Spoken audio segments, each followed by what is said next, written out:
What's going on, dudes and dudettes out there? Big Kev from Big Kev's World coming back at you with another video. And in the title, yes, the question is the NFL rigged? Now, I got a couple of friends on here who have done videos about it. Um, I'm going to give a shout out to one right now. The Prodigal Hill has been saying for years now that the NFL is rigged. Now, I know that's a hard pill to swallow for a lot of us who are sports fans. And a lot of us are, football fans, not just football, but baseball, basketball, everything. And now uh, we're dealing with an incident, with the thing where I think the NFL has been rigged for a while, but that's just my opinion. And we got the guy who has started it all, the NFL. I was giving you props actually, Poston. What's up?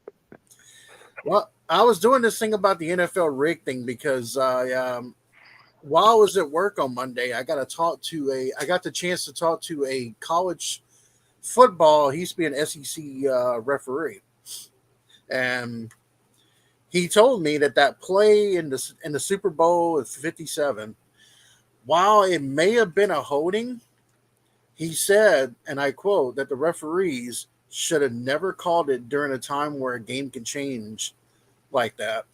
And second of all, Mahomes overthrew Juju, and they didn't really throw the flag until Patrick Mahomes pointed and going, yeah, he did it.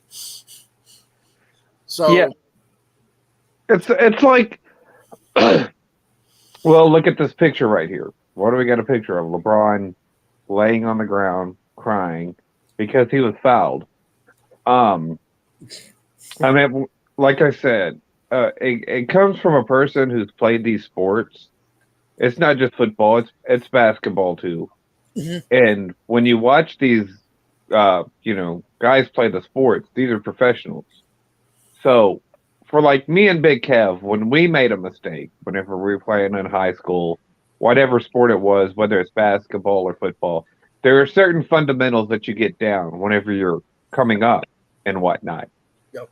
And when you watch these sports, and for as many times as these uh, professional football players go against everything that's fundamental in the sport, well, it's pretty much easy to say that this is more choreographed, than it is actually a sport. What's interesting is that I don't know if a lot of people watch this guy, but I love watching Pat McAfee's show. And Pat McAfee, this was the AFC Championship right after the whole debacle happened with Cincinnati and Kansas City. Pat McAfee addressed it on his show about is the NFL rigged, and he says, so 50 million people started watching that, questioning every single thing those refs were doing because that's how poor the fucking refs were. And then he was saying, then there's a third and nine that they had to redo because there was a back ref that definitely comes running in the moments before the ball is snapped. His job is to keep an eye on the clock, so he comes running in, doesn't blow his whistle. Now after the play has already been run uninterrupted with no whistles, it's fourth down, which is pretty important play. Why they couldn't have gone back and fixed the clock then and didn't fix it on the down before. So I'm going to ask you here, Poston, and I want your opinion on this because me and my wife Mel, we talked about this on the other night after the Super Bowl is over. Do you think the FanDuel and DraftKings and stuff like that is playing a big part of this NFL being rigged? I think that is a definitely a part. I won't say that it's a major part. You know what I'm saying? Right. So the deal was whenever Philadelphia went, first off, if you listen to what the propagandists are trying to spin in the mainstream media, right? And this is exactly why, I kind of figured at the beginning of the week, I don't really watch the NFL. I kind of just watch what goes on around it. I watch reactions, stuff like that. Yeah. So you had this thing go on with Tyree Nichols right before. You know what I'm saying? And if you look at what the social engineers are doing in society right now, is they're trying to devote more and more time to this BLM thing. And I mean, I think that they played the Black National Anthem at the Super Bowl again, which I Yep. also predicted in many comments over the interwebs there that they would probably end up doing. So, uh, coming into this week, I already know that Philadelphia and the Kansas City was. I had a pretty strong assumption that they were going to end up playing at the beginning of the week coming in, and like I said, I'd made posts on Facebook and whatnot to the effect of, yeah, it's going to be the BLM Bowl, and ultimately, if I was booking it, which let's be real, the NFL is booked, it's not played, it's not performed. I would have probably put the Kansas City Cincinnati game on first because after Philadelphia won, everybody knew Kansas City was going to be the other team that was going to play them in the Super Bowl. Why? Because there's more stories for the media, the dying sports media to cover. You know what I'm saying? And you have secondary stories such as Jason Cleese versus Travis Cleese. You have Andy Reid playing Philadelphia. Those are secondary stories. But then you had the two black quarterbacks for the first time in the NFL. Yada yada yada. This is so historic, which is what they run with.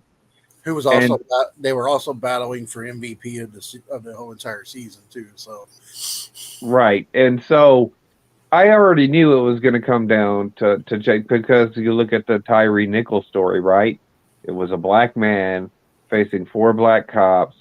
And, they want people to go ahead and invest in this. They're having a hard time, um, I guess, getting these people to react to their stuff, particularly since they've kind of came in on the internet and taken over, use the internet to block certain people. So they're not getting the reactions that they're normally used to getting in these stories. So, yeah, I suspected that it was going to be a BLM Bowl. I think I did the videos on it and whatnot. And it's pretty predictable. This is why it's hard for me to actually watch the game now. well, here's something that when I was at work, when I was talking to this referee who did the SEC, um, he was telling me that games like that this game before that play was called would have probably been one of the better Super Bowls that we've seen in a long time. Now, in particularly, there's another play that happened too. Um, I watched a little tail end of it. There was a play where Kansas City, you know, got another chance again, and they gave when that. What people don't understand is when you they've been there was plays that got away with it during the Super Bowl. The referees were actually being good for the majority of the game. They weren't calling a lot of stuff. They were letting these guys play the game. But when you call it with 1 minute and 57 seconds left to go, and you give Kansas City all new all new brand new downs, and Philadelphia's only got two timeouts, and the time goes running off the clock, and now all Kansas City's got to do is score a field goal at the end, and the game is over. And it's something like this too, Poston. And I know you probably are going to you know this as well as I do in sports, whether it's basketball, baseball, or football. Certain athletes get calls that other athletes don't get. While Jalen Hurts did do a really good job of leading the Eagles to the Super Bowl, and he was a second runner-up for the MVP, he's not going to get those calls like Patrick Mahomes would go and get. And that's true. Like I said, the deal with like sports today, right? It's hard for us to like invest in the significance. You take the LeBron James thing, which you had the Jordan versus LeBron debate on Yep. your channel Yep. not that long ago. Um, and it's funny because this is the status quo with LeBron fans. I don't consider LeBron fans NBA fans. I consider them LeBron fans right now. Yep. And so we'll take in consideration a lot of the arguments is that LeBron led his team to the NBA Finals at the age of 20. Okay. And this is what they use as a metric to compare to Jordan that LeBron took he didn't win the NBA Finals, he got swept in the NBA Finals. But That's he took his team, and I meant, you look at the players that ultimately the teams that he overcome. The main star for the Wizards was Gilbert Arenas. The main stars for the Nets were Jason Kidd and Vince Carter, an older Vince Carter. And then he went on to play the Detroit Pistons without Ben Wallace. Um, the conference wasn't that strong whenever he went to the NBA Finals. And the only team that was comparable to the Detroit Pistons that Jordan had played in about the same amount of time was San Antonio. Now, Jordan won two of those games against the Pistons. That ended up sweeping both the Boston Celtics, which were a dynasty, and the Showtime Lakers in the NBA Finals. That was the team that Jordan faced. It was clearly the best team in the NBA at the time. Yep. And so Jordan winning two games is a hell of a lot more impressive for his age and his experience in the NBA than LeBron getting swept and not even looking competitive against Tim Duncan and the Spurs. And so if that's your only metric that you're going on, rest assured that LeBron isn't the greatest basketball player. He's really solid. He's a good basketball player, but he's not that guy that's going to be considered one of the greatest. You know what I'm saying? That's Yeah. reserved for your Kobe's, your Michaels, your Tim Duncans, your Bill Russells. That's what that's reserved for. Honestly, too, man. When I did that video, there was a guy who was in the comment section, um, called Derpy Entertainment, and his argument was that Dwayne Wade and Chris Bosh were not as big of a name as Dennis Rodman, Tony Kukoc, and Steve Kerr. And I was like, "Are you fucking kidding me?" Yeah, that doesn't even make any reasonable sense. Yeah. And even if you were, that's only the back half of Jordan's career was Dennis Rodman and Tony Kukoc. I would probably consider Chris Bosh and Dwayne Wade closer to probably maybe of Jordan's era, of maybe a Clyde Drexler and a Hakeem Olajuwon, basically. So that's where they would probably be in the 90s. But like I said, to be honest with you, I don't think that if I'm looking at a guy like Steph Curry today, in the 1990s, Steph Curry is Kendall Gill. He doesn't make the same kind of name for himself. He's a good facilitator, but he doesn't make the same kind of name for himself in the 90s. It's the same thing with LeBron.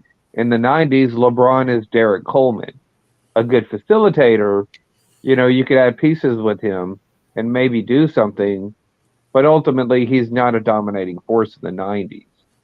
And Yep. it's kind of the same thing with the NFL.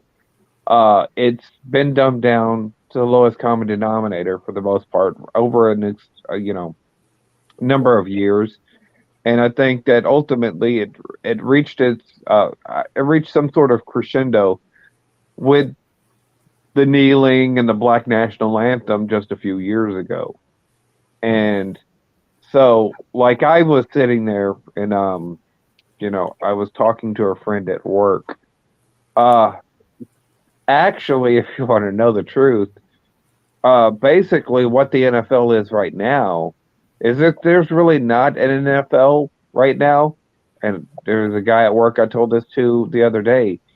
Basically, what the NFL is kind of reduced to at this point in time, and you can kind of see it on the internet, and you can go back and try and fact check me, is Dallas Cowboy fans and Dallas Cowboy haters. I mean, you see more posts about the Dallas Cowboys, whether it be hate or whether it be, in some sort of, than you do anything else really. And so it's like I told a buddy of mine, and I know I've told you, if Yeah. I was Roger Goodell after the freaking kneeling thing that happened, after Tom Brady left the Patriots, I would have stuck him with the Cowboys and made him heel Tom Brady, put the damn MAGA hat on him, and gave the Cowboys a monster heel run because you understand the perspective of wrestling too. You know what I'm saying? Is you build up a monster heel to get over a face. So in the event of trying to get over Patrick Mahomes, everything kind of looks synthetic. You have a young, fresh team that a lot of people like in Cincinnati with Joe Burrows, Joe Mixon, Chase, um, Jamal Chase. Jamal yeah, Chase. Yeah. Jamal Chase. You have this young team that a lot of people tend to like a lot. Yeah. Uh, and putting up Patrick Mahomes against them, it didn't really make a lot of sense. It got a lot of heat. It got a lot of hate. Kind of like what John Cena did back in the days. Whenever it's like, oh, John Cena's going to bury people. It's all about John Cena. You have Stephen Rose and a lot of people saying that Patrick Mahomes is basically the next John Cena. He's going to bury these teams, and we've got to give him all these accolades. Much like where the NBA made the mistake with LeBron. I do think that Pat Mahomes is a really, really solid quarterback. I think that he conducts himself in a pretty good manner. I don't have any hate for Pat Mahomes, but whenever you start to go ahead and give these superficial accolades to somebody like that, the fans are going to be a little bit testy. It's going to make the waters a little bit tumultuous. However, Yeah. if the NFL would have booked it, gave Tom Brady, you put now the most hated player on the most hated team, the Dallas Cowboys, and then you give Tom Brady a 2-year Super Bowl run in Dallas, winning back-to-back Super Bowls. Make him that monster heel, put a really, really good defense behind him, put a And he really solid and he running could have game brought behind him. and he What's and he up? could have and he could have brought Gronk with him. Yeah, he could have bought Gronk with him, and then you could have given him a heel run in Dallas, and then have the Dallas fans out there do their thing. Because as we all know in the TTC, the Dallas fans are pretty good shit talkers. You know what I'm saying? Yeah. So Yep. Yep. they could play their part. And then ultimately you give Tom Brady a 2-year run in Dallas. And then you put up a guy like Patrick Mahomes, kind of like what WWE does with like a Roman Reigns, against Dallas. And then Dallas goes for its third trip. You think that they're going to win 3 Super Bowls in a row. And all of a sudden they're upset in the Super Bowl by Kansas City. Now everybody's getting behind Pat Mahomes. Tom Brady and the Dallas Cowboys are the heels, and then you go ahead and you give Pat Mahomes that Super Bowl, and then a lot of people would probably more organically support Pat Mahomes as a face.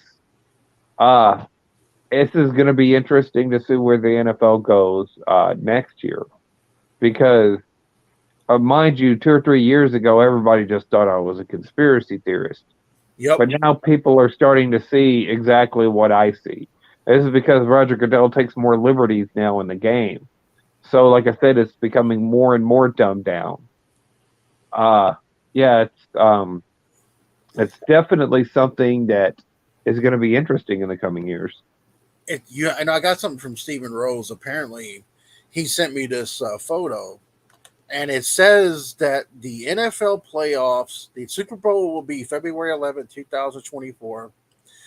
The site will be in Nevada, in Las Vegas, and that the AFC Championship champions will be Cincinnati versus the Dallas Cowboys. And this is something that he found about. Apparently, someone posted winners of who's going to be Super Bowl winners in the next 5 or 6 years. Like someone found a script, and now they're trying to say it's going to be Cincinnati and Dallas next year. Um, Yeah, this is similar to what dropped on Twitter. And yeah. see, I don't take any of that thing because the deal is that like Stephen Rose sent me the same thing. Okay. But the deal is that these are red herrings. That's why whenever the Super Bowl script, whenever they started to change the betting lines and stuff, which they did at the beginning of the Super Bowl week, where they were trying to get more people to put more money on Philadelphia. Yep. This is where your little FanDuel thing comes in, and why it has some reasons because they definitely want to go ahead and take as many people that are, the dumb money, as I like to sit there and call the people that watch ESPN and read these sports analysis and try to figure out, based on what they're being told, not what they're seeing with their own eyes and stuff. So whenever Stephen Rose sent me the leaked, I think somebody did. I think it was posted over the internet that the Philadelphia Eagles were going to beat the Kansas City Chiefs 37-34. That's why I made the prediction. Now my prediction was a little off, but I knew that Kansas City would win by one score.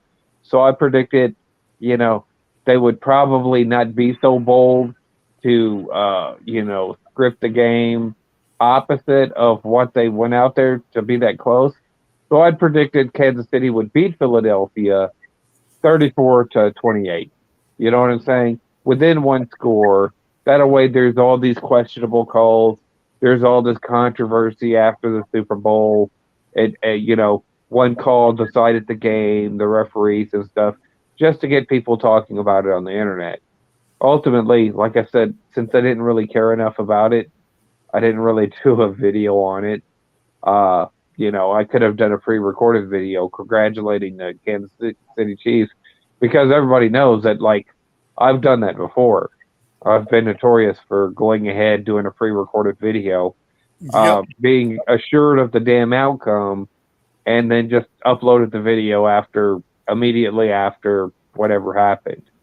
I think that last year was it or the year before college football, right? Whenever Alabama played Georgia in the national championship, I pretty much called all the big playoff games, all the bowl games, uh, right before leading up into the national championship of that series.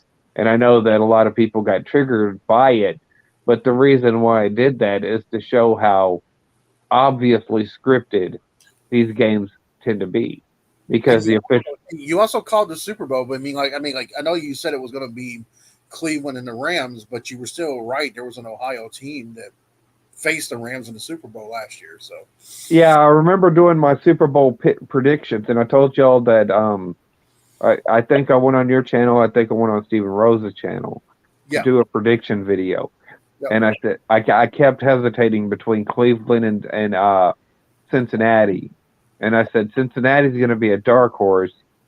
This was whenever everybody said that Jamar Chase was trash, and that Cincinnati made a big mistake by not getting Panay Sewell. And I was sitting there thinking, I was like, y'all don't understand that Cincinnati's in a good position. They've ultimately drafted really, really well, not listening to the little commentators on YouTube. And I said, Cincinnati is going to be a dark horse. I almost want to put them in the playoffs. But myself, I thought that at the time, Cleveland had the more established defense, yeah. bringing in Jadeveon Clowney and having Miles Garrett. With me personally, it's hard for me to go against the defense. And so that's why I went ahead and went with Cleveland over Cincinnati, uh, is because I thought Cincinnati was still a little bit young and their defense was not on the level of what Cleveland should have been that year. Correct. And a running game. Cleveland has the better running game, obviously, with Nick Chubbs.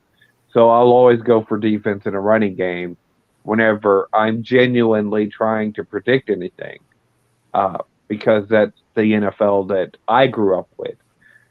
But yeah, like I said, it's like whenever you're looking at the NFL, well, I knew that the Rams would be in there because what did you have? American Underdog come out, the Kurt Warner story, Yep. and you could understand that more than likely it was going to be the Rams as they're it's all about these little markets and stuff, and people trying to sell advertisements and what's more advertising, what's going to sell more advertisements and stuff like that. And at the time, with that movie coming out, which I liked it, it was a great movie. I highly suggest going to watch that. But it is, basically more of the NFL um, trying to promote markets and stuff than it's actually these guys playing the game. So it's easier to call. Um, I I think, like I said, if the NFL was smart, they would have put the Cincinnati 49ers game on before the Philadelphia. Or yeah, they would have put the Cincinnati Kansas City. Kansas City game on before the Philadelphia and San Francisco game, because if Cincinnati won, they could have faced either team, Philadelphia or the 49ers, both having their own little built-in storylines.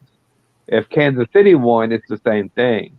They would have a storyline with Philadelphia being how, Andy Reid would be going back and playing his old team, the Cleese brothers, which we already know, or they could have played the 49ers, which is a rematch of two previous Super Bowls that they played. So it wouldn't have been as predictable if Kansas City would have beat Cincinnati in the first game. But once Philadelphia beat San Francisco, well, there's no need for me to watch the second game. I know Kansas City's winning that game. This is something else too, and I think it goes back to what we talked about when you were talking about the NFL being very woke and everything. Patrick Mahomes, I found out, is a bisexual guy, even though he is married, and his brother is gay. And pretty much they wanted that shoved down your throat.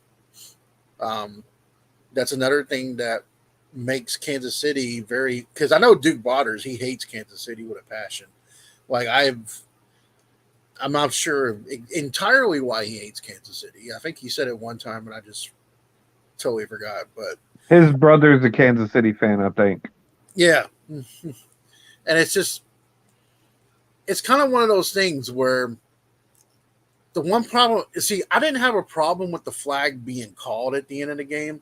The problem that I had was that the play was over, and the play was over. Patrick Mahomes overthrew Juju, and then the NFL, the referees were not even about to throw a flag until Patrick Mahomes said something. And that right there makes it to a point of, okay, well, and I know that the Eagles player, he came out and said that it was holding and stuff like that. But what people got to understand, and the poster knows what I'm about, Prodigal Hill knows what I'm about to say here. They are told to say something like that because they're trying to save face with the NFL. They don't want you to know that it was a rigged game. Even though we all clearly know now that it's more rigged than it ever used to be. Yeah, definitely. And it's more blatantly and obviously in your face rigged.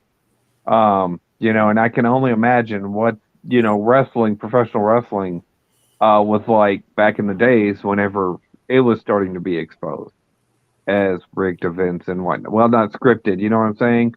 Choreographed. Yeah. And I do watch Pat McAfee. I watch him more since I don't have the interest in sports anymore like I used to. I don't watch it as much. However, with that being said, if you're going to watch a sports show, Pat McAfee is a fun show to watch. You don't have to be a sports fan to like what Pat McAfee is doing. You know what I'm saying? He brings a different perspective into sports, which I kind of like. It's kind of refreshing a little bit. And, now you look at since Tom Brady's retirement, and it's funny because everybody's like, this is a new era of, because Tom Brady's the last of the old era, blah, blah, blah, blah, blah. And then they put Ben Roethlisberger, Eli Manning, all of these other quarterbacks on that list with Tom Brady. But they failed to mention Aaron Rodgers, right? Aaron Rodgers hasn't retired yet.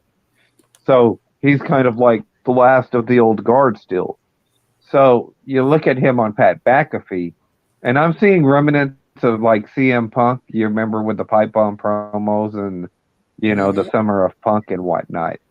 And I'm like, man, the dude actually has quite a bit of star power if he really wanted to.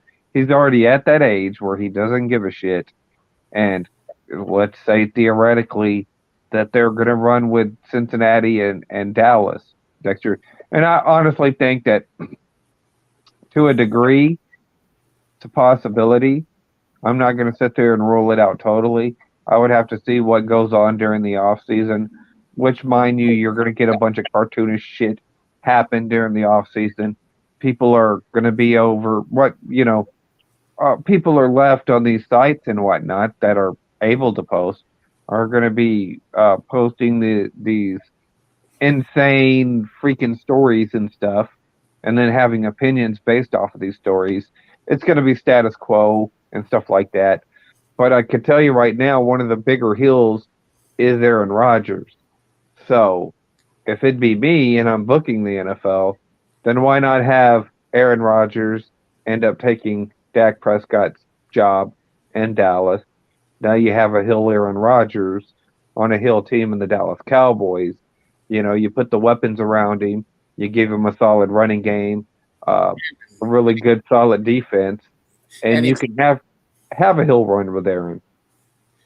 it's interesting you said that because I was about to say that, and I kind of figured where you were going with that. And what's also would be good about that too is Aaron Rodgers and Mike McCarthy are very familiar with each other. They won a Super Bowl together, and so that right there helps it out a lot. Now the question would remain is would Green Bay trade Aaron Rodgers to an NFC team? That would be the biggest. This Um, this would be, considering that the league was honest. You know what I'm saying? yeah, But we're talking about a league from a kayfabe perspective. From yeah, what we understand from the wrestling business is what's good for business. What's good for business is whenever you look at, and this ain't mine, so I don't know if it's true. I don't know if any of these metrics are true because anymore these metrics are, you know, you know, pretty shady in and of themselves. But somebody said there was 185 million people that watched an NFL game this year. And out of that 125 million or 185 million, 126 million of those watched Cowboys games. So this is still telling you that the Cowboys are a bigger draw. Now, with the NFL losing interest and they're trying to save face, and whenever you look at these cheap calls by referees, and obviously affecting the outcome of these games, um, you have these ridiculous people kneeling in the national anthems, trying to, going in reverse, by the way, because whenever you have a white national anthem and a black national anthem, you're essentially, whenever you're sitting there, playing to these little tropes that they do, you're actually advocating for segregation, basically. And so whenever you have all these people trying to make a big deal about something that really shouldn't be made a big deal of at all this time, it turns off a lot of people. It's going to turn off, people are going to be annoyed with it. And you're starting to see a lot of this stuff and people being vocal about it. So you're going to need somebody in there that's going to be able to bring in an audience. You can't just roll with your Kansas Cities and you're building up characters if nobody's watching it. It's the same thing with what happened in WCW. Um, they had to bring in the Hulk Hogan's, they had to bring in the Kevin Nashes and the Scott Halls, and people started to tune in to see what was going on in WCW. This was taking away the audience from WWF at the time. So WWF had to change their position, where they brought in their Stone Colds, where they brought in their Rocks, and they were having these feuds with Triple H and The Undertaker, and so they had to change their position and build their brand back up again. to go ahead and save their company. And this is the position that the NFL is in right now.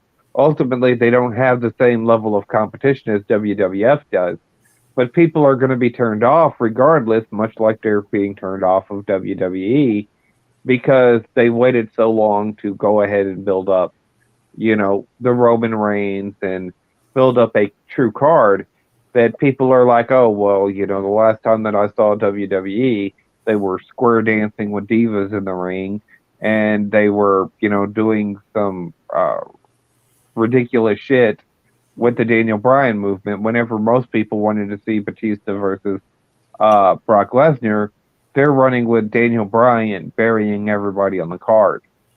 And so this is the direction that the NFL is going, the Daniel Bryan direction, with the a more synthetic yet superficial yes movement than they are building up their Hogans and their Rocks and their Stone Colds and their Undertakers, and then allowing the mid carders to come in and get shots like your Bret Harts, your Shawn Michaels, and people like that would ultimately benefit of having these guys on the card.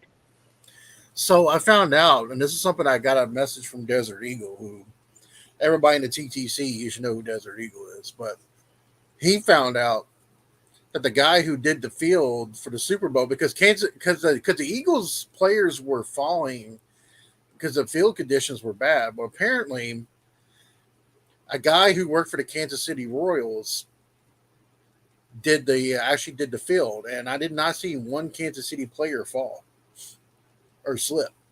So that's another big coincidence right there for the Super Bowl. Is it's like now, like what Poston's saying, Dwayne Johnson now owns he owns the XFL.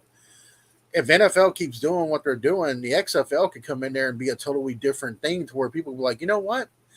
I like the old school way of XFL better than I do of the scripted NFL stuff.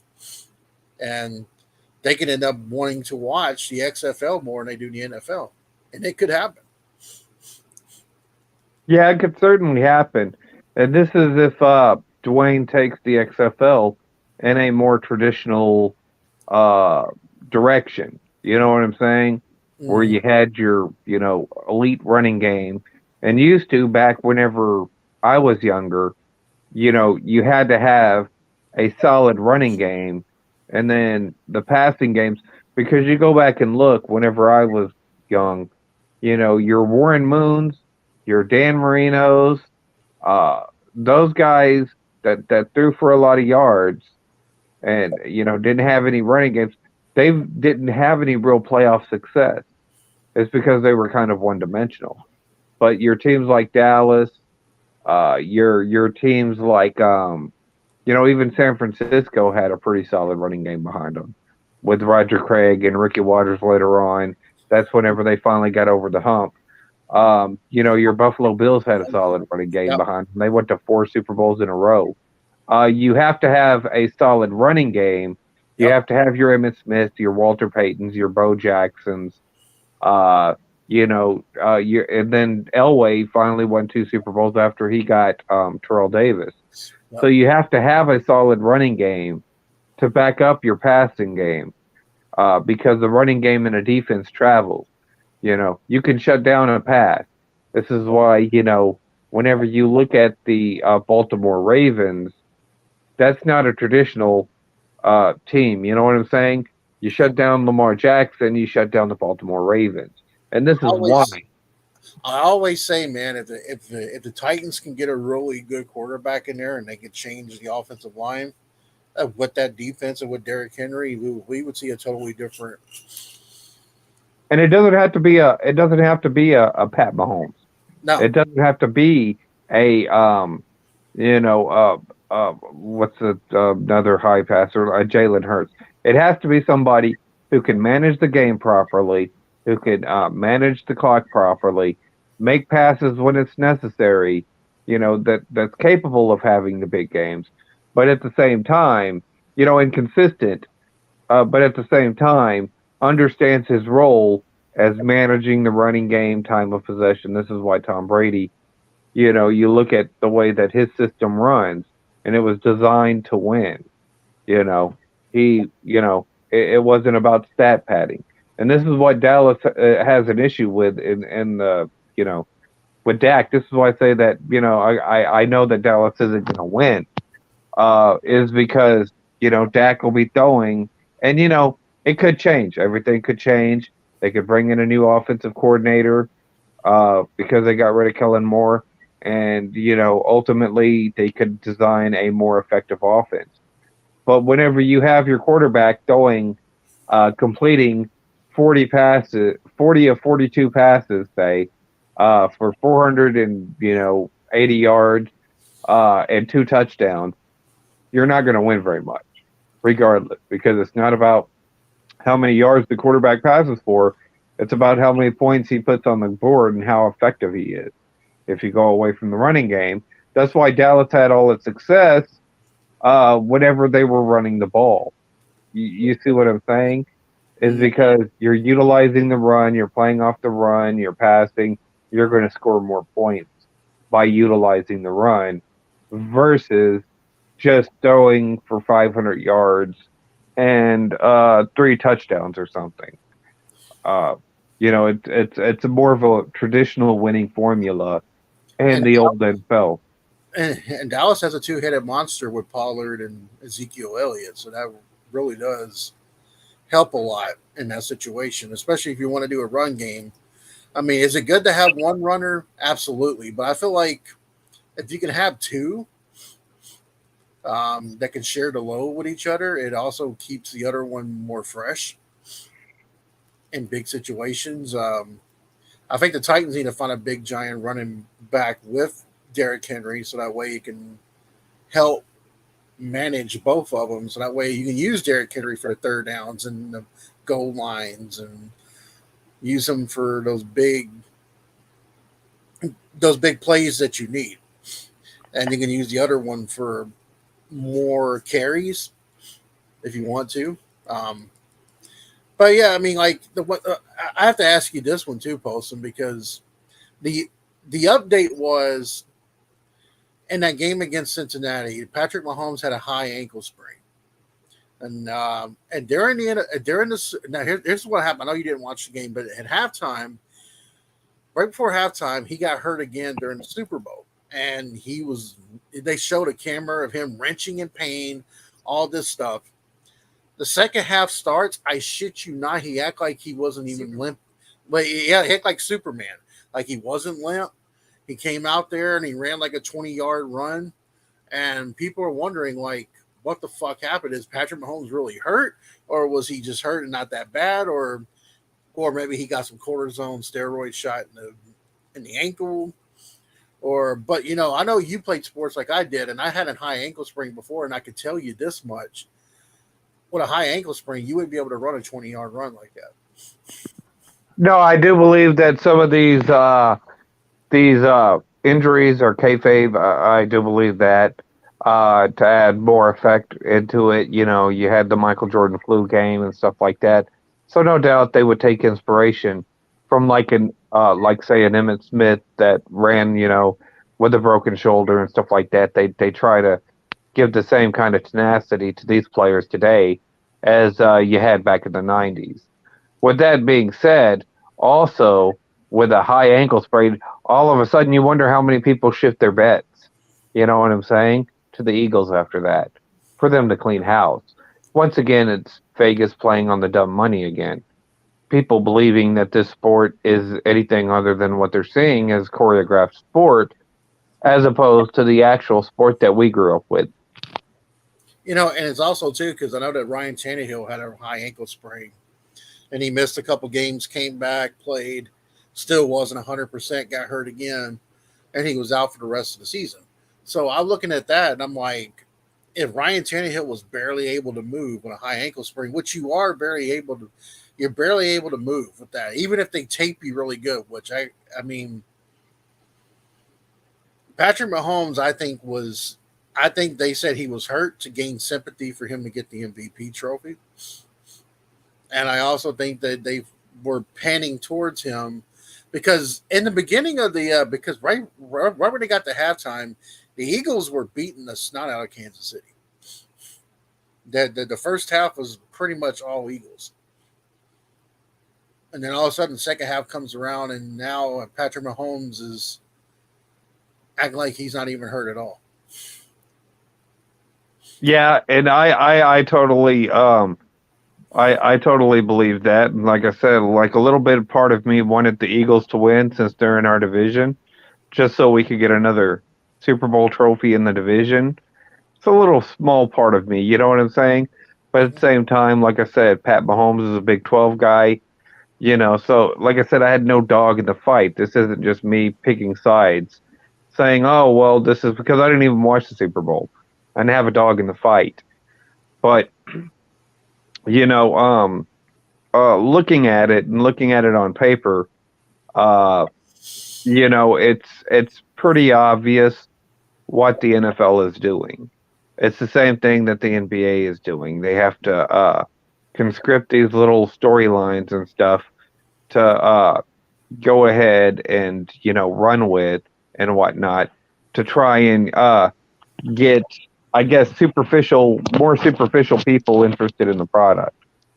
And at the same time, while you're doing this is the same mistake that the WWE made. Is the same time while you're trying to get these superficial, pop culture people interested in your product, you push away a lot of the fans who were legitimate fans of your product. So, Yeah, um, yeah, and then like I said, the deal with like because I go to the Y and work out, and they have Sports Center up there. I don't really watch Sports Center, and I don't hear what they're saying. But you have a lot of them saying, "Well, Jalen Hurts played better than Pat Mahomes," and blah blah blah blah. Um, you know, you take in consideration of all the stuff that they were pushing on you during the Super Bowl, like Big Kev said, the LGBTQ stuff.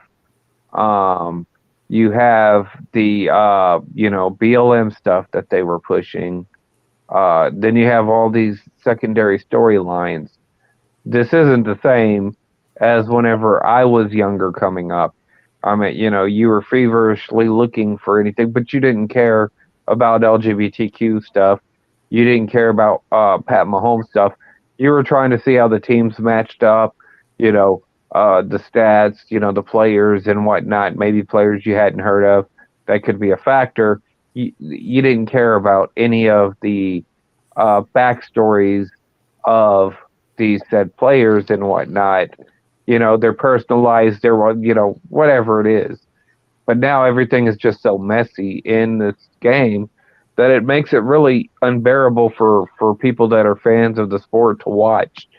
And so, yeah, I haven't really, I won't say that I did horrible in the Stephen Rose tournament, but I did pretty decent. If I were to watch sports media a little bit more, and then watch what was going around in the yeah, events and stuff. correct. So Yeah, yeah. I could probably pick these games a lot better, but I don't. And that's because I don't see any invested interest into it for me. I don't see it, benefiting me in any way. So that's why I defer to look up other stuff on it, pretty much. I'm gonna bounce off what you said here. Now, if people can go back to Super Bowl '92, the Bills versus the Cowboys, the reason why old school Super Bowls like that meant something because that was the best team in the AFC versus the best team in the NFC, and you had no idea who was going to win that game. All you can say was they had a good defense in Buffalo. They had Jim Kelly, Thurman Thomas, Bruce Smith. On Dallas, you had Michael Irvin, Troy Aikman, and Emmitt Smith. And they were both coached really well. No one knew what was going to happen. And plus, the halftime shows were better at that time as well, too. So you had all of this old school mentality. And yes, Dallas did kick the shit out of Buffalo. Let's be honest.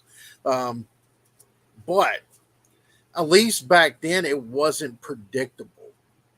Is what I've what I feel like that's what you're trying to say, right, Paulson? It wasn't as predictable then.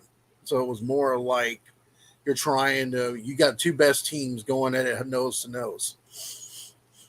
Yeah, and whenever you looked at and the stories were more authentic. You know what I'm saying? When Mm, Dallas went to the NFC Championship, they played the San Francisco 49ers. There yep. was something stoic about Joe Montana and the catch going into that game, with Dallas going into San Francisco to play Steve Young. Now, I think that the NFC title game was probably less predictable than the Super Bowl. And that was because the San Francisco 49ers were still pretty much a powerhouse back then. You Yep. know, coming out of the 80s, winning four Super Bowls, going into the 90s, Steve Young had picked up where Joe Montana left off by being dominant all season, still having Jerry Rice, still having a really good defense, and basically just kind of uh, going through the playoffs at will, if you would say, and then meeting Dallas in the NFC title game. And then the Dallas Cowboys were much like the, Cincinnati Bengals now, where, you have Troy Aikman as Joe Burrows, Emmitt Smith as Joe Mixon. Now, Emmitt Smith's better than Joe Mixon, but, comparable to Joe Mixon. And then Michael Irvin as Jamar Chase. And then, having a strong offensive line, that's what they were coming into whenever they were playing San Francisco. And so, it was kind of an exciting game. And I would say that everybody kind of tuned in to see if, they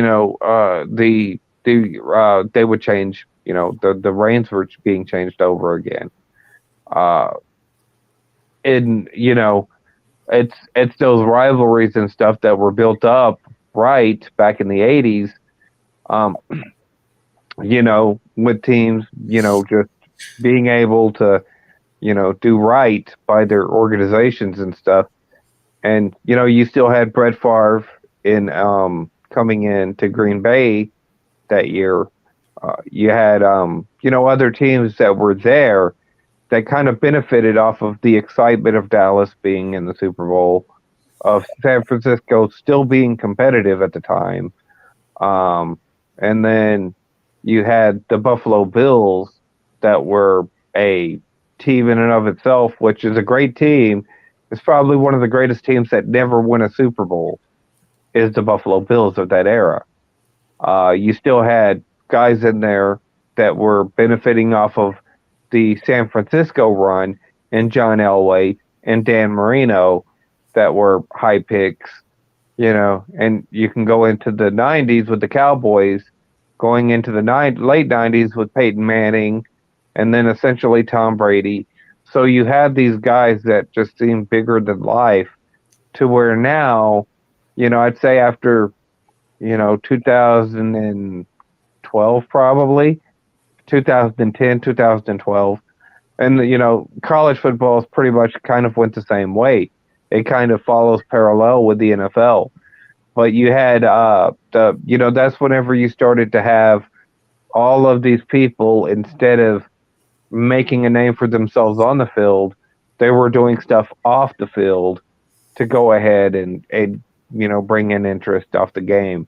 Probably even earlier than that, I'd probably go with Spygate for New England. Right. That really kind of started that trend. You can go with Ben Roethlisberger and the sexual assaults that you're seeing with Deshaun Watson right now, as well, about that same time frame. And then you had the Bounty Gate with the New Orleans Saints. So slowly back then, you could see them implementing wild, outrageous stories that were off the field, where they were contributing more and attacking these more, and the stuff that happened with Ray Rice, where they were getting more involved on the off the field than they were on the field stuff, to try and get superficial interest into the sport. And then, by about 2014, 2015, the NFL didn't even look recognizable from the NFL that I was used to. Now, there's a guy who used to play with the Texans, and I know Stephen Rosen know this guy, Adrian Foster. He played for the University of Tennessee, but um, he has came out and he said that they used to have scripts right during the off season about what was going to happen during the season, who was going to get hurt, like which player was going to do this, who was going to break what record, who was going to be in the playoffs, who wasn't going to be in the playoffs. And it makes you wonder that if it really really is like that, it's like no matter what your team does during the off season, if it's not your team's chance, there's really not much you can do. I mean, ultimately, uh, as a fan, what you can do is just sell basically for your team. Yeah. Um, you know what I'm saying? As a fan right now, and just basically become like a YWC. This is what I told Stephen Rose. I said, yeah, you should sit there and proposition all the good things if Texans win the Super Bowl and whatnot. Make a damn video about it, how it'd be exciting, how it'd bring interest in. You might as well do a 1,000-word essay to fucking Roger Goodell and, at this fucking point in time in the game, just to try and get your team over. You know what I'm saying? Rather than doing legitimate breakdowns and stuff like that, say how, oh man, this guy right here, he's so talented, he'd be a great face of the NFL. And I think that's ultimately one of the things that, is more, I guess, uh, you look at a guy like Patrick Mahomes, and I can say, as far as the face goes, regardless of what he says about the bisexual, LGBTQ shit that he's implementing, it goes in one ear, right out the other, particularly to football fans. Don't care one way or the other. But the way that he conducts himself, the way that he goes out there, he's got that southern accent, he's got that southern drawl, Yep. uh, kind of a handsome kid, you know what I'm saying? So that's one of the guys that you would probably say, hey, that guy could probably sell a lot more tickets than most other guys. You know what I'm saying? You put a guy out there that looks like Odell Beckham. It's not as marketable. You know what I'm saying? Or an Antonio Brown. When they're having their little breakdowns and stuff.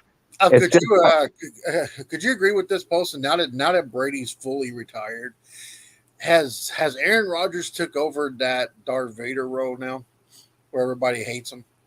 I said this. I left a comment on Pat McAfee's show, as a matter of fact, and I said, Aaron Rodgers got that little bit of CM Punk anti-hero in him, where not necessarily a heel in the aspect of the NFL, but not necessarily a face neither, And if, I'm Aaron Rodgers, I would probably pull that CM Punk card out of, the brass rings and, being a good business guy for him to, be shit on for not taking the commie cough, bullshit seriously, as a lot of people want him to take the commie cough bullshit, and using that to his advantage, Right. to go ahead and, I could see him being that guy, coming in, not giving any shits. Like I said, you watch him on Pat McAfee's show. Yep. I used to hate Aaron Rodgers, but now I've kind of grown to respect Aaron Rodgers. And, as, what Aaron Rodgers is, basically. And so, I don't hate him as much as I did when the media was covering him. Because the media makes him seem like a pansy, makes him seem like he's a prima donna, makes him seem like, he's really a douche. And then whenever Aaron Rodgers comes out, beat your team, it just pisses you off more. You know what I'm saying? But now, him coming on the Pat McAfee show, oh, this is a guy I could have a fucking beer with. This is a guy I could probably would get my sense of humor. You know what I'm saying?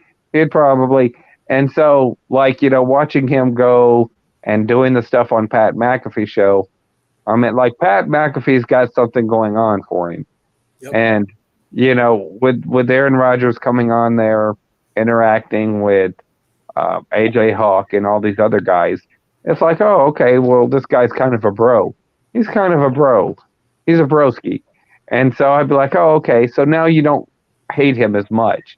I could see him being more of an anti-hero now than say a Dark Vader. I don't think that the NFL really has a Dark Vader right now. I don't see a Dark Vader right now in the NFL. Maybe a Johnny Manziel would have been probably closer to being a Dark Vader at that point in time. I do But see a Lord Palpatine, and that's Roger Goodell. yeah, definitely him over there whispering sweet nothings into Patrick Mahomes' ear. So maybe you have the Anakin Skywalker and Pat Mahomes, but I don't think you have the Darth Vader yet. It'd be like, Lord Patrick Mahomes, you don't know the power of the dark side. Yeah, that's Yeah. whenever he goes full heel. So But no, I mean, and what's weird though about this whole FanDuel stuff is that I finally watched the Royal Rumble for the first time in a long time this year, and they actually have WWE on DraftKings, and I'm sitting there thinking, wow, you want us to bet money on the matches? Are you fucking stupid? yeah, they've had that for years, dude. To be honest with you, And and I'm I just, think no. it's kind of laughable too. Yeah, I'm like, no, I'm not going to do that because it's damn. It's no. I And mean, to be honest with you, I could have made a killing with the Brock Lesnar Undertaker match. I could have made a killing. yeah. If I would have only known now what I should have known then. Well, I mean, here's the thing too: is when you look at the NFL and you look at certain teams. I know that Athletic Dashy. I know he was really pissed off about the Bengals losing to the Chiefs and everything like that. But technically, there's another thing in this game in the Super Bowl I wanted to tell you about. There was a point where the Eagles tight end caught the ball, but it kind of looked like he juggled it. He kept both feet in, but he looked like he juggled it. So they looked like they were going to review it, but they didn't. So then the Eagles go and do a hurry up offense, and they hike the ball, and then all of a sudden, while they hike the ball, means a coach cannot throw a flag once a play's in going. Well, Andy Reid throws a red flag, wants them to go and look at it again, and then they overturn it. And I'm sitting there looking at it like, wait a minute. If the Eagles run up there, hike the ball, and they're in play before that flag comes into play, then that flag shouldn't count. That's what I've always read about. But I mean, there was just a little snake. There was a little sneaky shit in this Super Bowl. I'll say that much. Oh, definitely. And, I don't think that anybody was, outside of like the Eagles fans. Yeah, Um, and I'll say it's just mainly the Eagles fans. I won't even say the Kansas City fans because they're a group amongst themselves. But outside of the Eagles fan base, I didn't see a lot of excitement for the Super Bowl, and I didn't hear a lot of excitement afterwards. Of course, some people did. It's right. mainly the Cowboys trolling the Eagles fans, I think, for the most part after the Super Bowl. But yeah, I didn't see a lot of excitement about it. I meant a lot of buzz around it, like you normally do for a game the magnitude of a Super Bowl. And so, it's like I said, I haven't really talked about it too much. Um, I know that you're a Cowboys fan, but I want to ask you this. So, why do you think a lot of people hate the Dallas Cowboys? you know, I think it is because, regardless of what you think about the Dallas Cowboys, they are the major draw. It's basically like Hulk Hogan. You know what I'm saying? In the Yeah, WWE, people would watch the Cowboys. these other teams so much. It's the Cowboys, the Steelers, I think, and I'll probably put the Steelers at 4 actually. The Cowboys, the 49ers, um, the Steelers, and the Raiders. All of those fan bases, and I don't know what the NFL landscape's going to look like after since the Raiders actually moved to Las Vegas. But when they were in Oakland, it was the 49ers, the Steelers, the Raiders, and the Cowboys. Right. Those are fan bases those are teams that people are interested in watching when they're doing good, when they're doing solid. And the main one of those being the Dallas Cowboys. They're predominantly more hated, particularly by like San Francisco fans, uh, even by Packers fans. Packers is another team that you could put in there, but they don't have quite the fan base because they are a regional market. It's more for nostalgia purposes. But like you look around the NFL, the Giants hate us, which is a big market. The New York market, the Philadelphia. Philadelphia's a big market. Philadelphia is a decent market, as Yeah. we could tell. They were pretty much dominating the uh, as far as the Super Bowl goes. They were dominating the internet with that market. San Francisco, that's a big market. Southern California, a lot of people in California are San Francisco 49ers fans. The Oakland is a big market, and they're another market that hates the Cowboys for whatever reason. We never played them in the Super Bowl. But whenever you're looking at these markets and the marketability in Dallas, it's just they're they've been considered America's team since the '70s. You know what I'm saying? Uh, that it pretty much embodies Middle America. You know what I'm saying? Uh, and that's why I think makes the Pittsburgh Steelers, Dallas Cowboys Super Bowls so appealing is because Dallas Cowboy kind of embodies Middle America, where the Pittsburgh Steelers uh, embody working Americans, the hardworking American and whatnot. So it's more of an American market there that we're talking about with the Pittsburgh Steelers and the Dallas Cowboys, as opposed to like your New York Giants, let's say, which is more of your globalist market, or San Francisco, which is more of your Hollywood market. Uh, those franchises can still carry Right. interest into the Super Bowl, but not to the degree that Dallas does, because they're just you know in various markets, they're still pretty a popular team. What's interesting is you talked about the San Francisco Dallas scene, and even this year's playoffs and last year's playoffs, there's still that rivalry there, and who knows, that could be the NFC Championship next year. And and if Dallas was to pull the unthinkable, I think that's another reason why they don't people have a problem with the Cowboys is that whatever Jerry Jones wants, Jerry Jones gets. If Jerry Jones wants Aaron Rodgers as the quarterback of the Dallas Cowboys, it's going to happen. And I could tell you that seeing Aaron Rodgers in a Dallas uniform, and if they were to have any degree of success, you would have the rest of the NFL rooting against them automatically. That's, Yep. especially like you're going to hear the Green Bays have a mental breakdown if this happens. Um, with that being said, if Aaron Rodgers were to come to Dallas and were to take over for go under, he's familiar, would have a good offense around him, have they could draft some offensive linemen. They could put the pieces around Aaron Rodgers for him to make another run to the Super Bowl and one more as he's going out as he's going out the door. Um, that run in Dallas, and if they have any kind of success, people are going to be tuning in to see Dallas lose.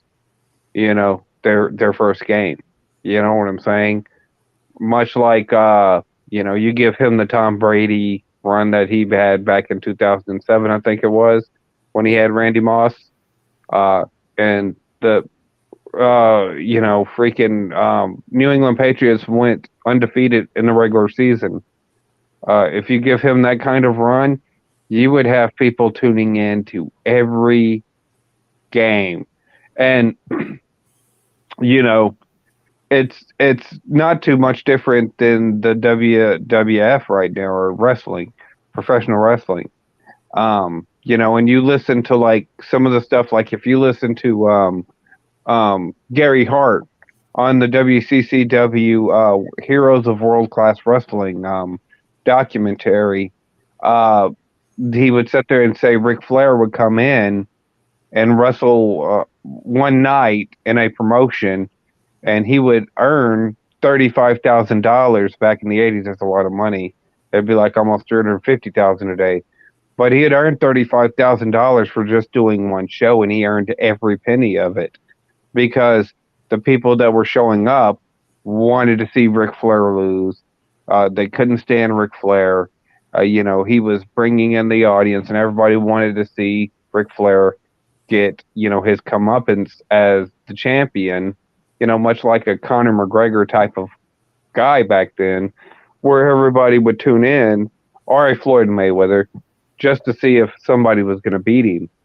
And I think that, any team where Dallas went at that point in time would benefit off of people just coming to see, oh, has Trevor Lawrence progressed enough? He beat Dallas last year. Is he going to beat this? Or, a team like the Houston Texans comes in, they kept it close with Dallas last year. Maybe Davis Mills, they add CJ Stroud. Maybe they draft CJ Stroud. Maybe they end up getting over that, and they'll be the first team. And then you'll have all these people making all these predictions and stuff, and then you just clean house off of that, just have Aaron Rodgers keep winning week after week after week after week, and let the dumb money being put on the teams against Dallas.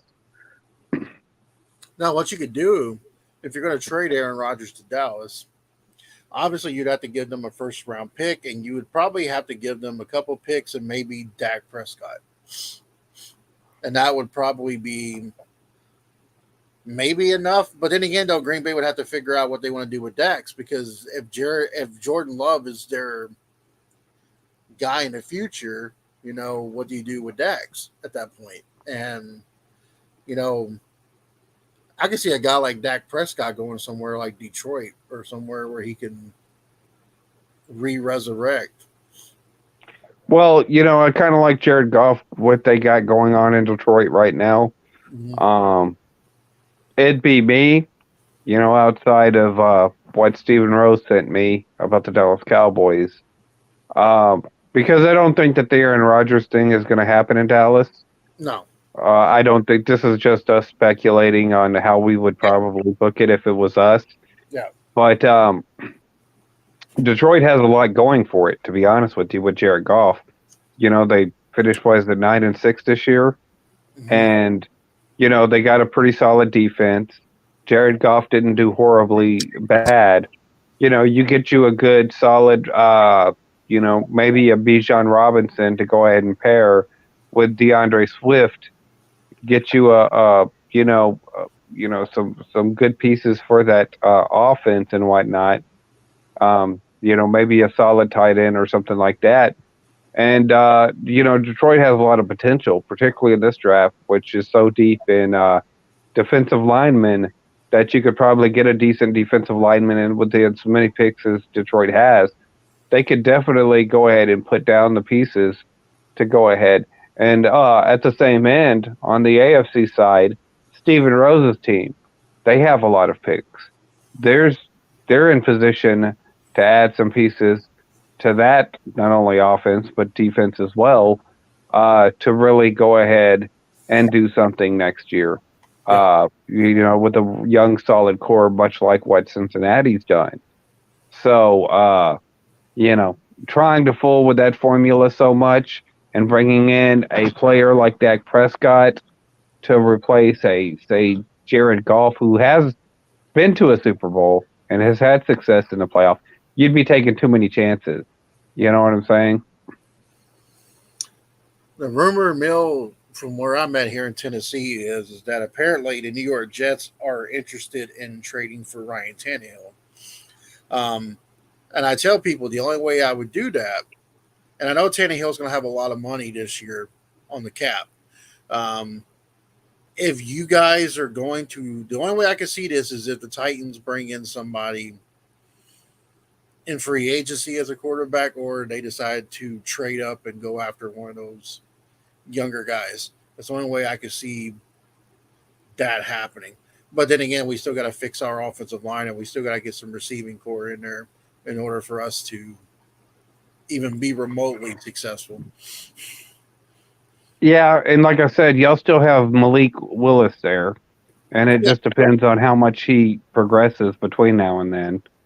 you know, Um, to be honest, I'm glad you brought that up because I know some people give Malik, some Titans fans gave Malik a hard ass time during for those 2 or 3 games that he played, but he played against a Kansas City Chiefs team that he took to overtime in Arrowhead. But another thing about Malik Willis too is I don't care who you are as a quarterback. If you were playing with that Tennessee Titans team that was so banged up and their offensive line was so bad, you can't expect him to get comfortable. I mean, that's just you're asking too much for a rookie who's very raw in his talent. right, and you didn't have the receiving talent necessary to carry a first-year player, and it takes about 2 or 3 years for these players to develop, anyways. For a quarterback to really learn the system, to be comfortable with the system, takes about 3 years. And whenever you throw a guy out there with a banged up offensive line and wide receivers that are not performing up to the standards that they were drafted for the most part, then yeah, it's a recipe for disaster. You're not doing a young quarterback, particularly that wasn't necessarily NFL ready day one. We all knew that it was going to take some time to develop Malik into Yep. uh, what y'all wanted him to be, which is Steve McNair. You can't do that. See, even Steve McNair, it took him a couple of years before he became the starter in Houston. You know what I'm saying? Hey, he was yeah, Monero was sitting behind Chris Chandler for the longest time there. And Yeah. here he is. Here he is, the man, the king Yep. of Houston, What's the going on? man, the man who's going to lead the Houston Texans to a Super Bowl, Stephen A. Rose. By 2060. Yeah. Yeah, Well, like I said, Steven, you ought to just start making videos pleading with Roger Goodell to get your Houston Texans in this Super Bowl here. The script has been leaked. Bengals and Cowboys are going to compete for the WWE championship. So, by the way, Steve, I don't know if you got the chance to hear us, but we came up with a what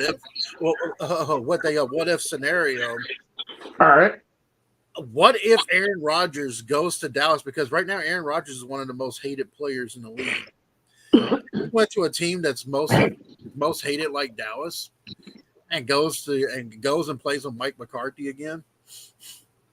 We were just talking about in the storyline sense, like, well, what would that be like for the NFL? Like, you find out that the Aaron Rodgers now is over here in Dallas, and he's playing with the team that a lot of people don't like. Aaron goes to I suspect he's going to Tennessee, but I think Dallas is going to get a push next year because there's no other team in the NFC like that can compete unless Eagles make another run at it. So what I think is going to happen is Dallas will get in, and then I think the Bengals are penciled to win. That they were penciled to win last year, and I think they're going to get screwed again by the Chiefs. And I think Chiefs and Cowboys, and the title will say the Dallas Texans and the Dallas Cowboys, the Kansas City Chiefs old resting spot, the Lamar Hunt Mansion in White Rock Lake, the whole Dallas Chiefs new rivalry, and then the Chiefs are going to win. Okay, now let me ask you your thoughts on this one, Stephen. I asked Postum. I'm going to ask you. I've had a high ankle sprain before, and I know Ryan Tannehill he had a high ankle sprain and he was gone for most of the season with some with it. Um, if you watch the Super Bowl right there before halftime, he's over there. The camera's pointing at him. He's crying. I'm hurting, and then he comes back and runs a 20-yard run. And he looks like and then he looks like he's just fine going to these talk shows now. Do you think Mahomes was really hurt as bad as they claimed to be, or do you think there was some underhanded shit going on? I think either one, he was trolling and did a good acting job to throw the opposite team off in a scripted game anyway, or number two, they doped him up on painkillers, and he played the whole second half on painkillers, like what they call cortisone shots. Yeah. Charles Barkley was talking about that the other day. He said in the '92 finals, like he had a swollen knee against the Bulls, and so what they did was they just injected him with cortisone shots. So he was high the entire second half. So he was just playing and he was high, didn't even know he was hurt. I think Patrick Mahomes was on cortisone shots, and that's what Charles Barkley was saying. So I agree with it. Now, like I said, I talked to Desert Eagle. Apparently, he found out that one of the guys who did the field for the Super Bowl worked for the Kansas City Royals. So, and that right there is like, I kind of noticed it during the Super Bowl that the Eagles players were slipping in Kansas City. I mean, it almost looked like they had some kind of magnet on them, like you can't go nowhere. You remember that? You guys remember that commercial, the Buffalo Wild Wings, and they asked the customers, "Do you want to stay a little later?" And they're like, "Yeah."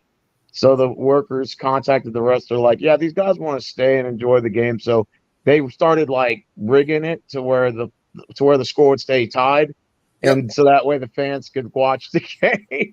And it wouldn't surprise me if it's a bullshit like this. I think the Patrick Mahomes injury is not true. I think he was doing an acting job. I think it was all bullshit. I think he was never hurt, and I think it was just part of the storyline. That's all I think it was. Well, I think he got hurt. I think they always said he was hurt so he can gain sympathy to win the MVP. Well, I guess it's unanimous. Patrick Mahomes wasn't hurt because I don't believe the motherfucker was hurting either. Yeah. No. I think he did a great acting job.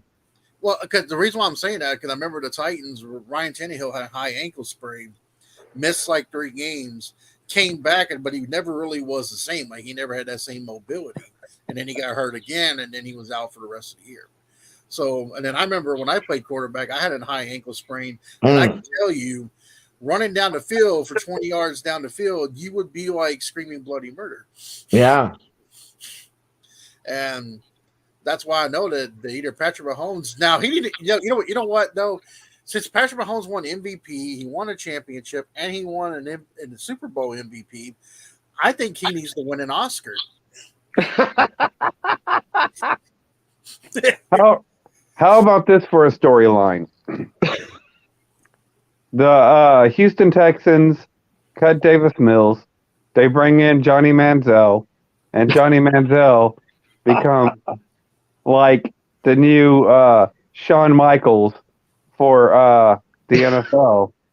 And the Houston Texans make a run after they get Bijan Robinson and Quentin Johnston, and maybe a couple of pass rushers in the second round, and all of a sudden they're making a run with bad boy Johnny Manziel over there driving up in a Ferrari and whatnot, going over there saying Patrick Mahoo, Patrick, just disrespecting everybody. Just come in and be the heel. Now, this is what. Go ahead. Go ahead. No, go ahead. I'll say if you can't get Johnny Manziel, you can always get Baker Mayfield. That would be the second. And I think we should bring Vince Young back. Fuck it. There's this mime going around where Vince Young's like, "Well, I'm always available, guys. You willing to sign me? I'm just chilling." I'm like, well, why not? Fuck it. Might as well. You know what I'm saying?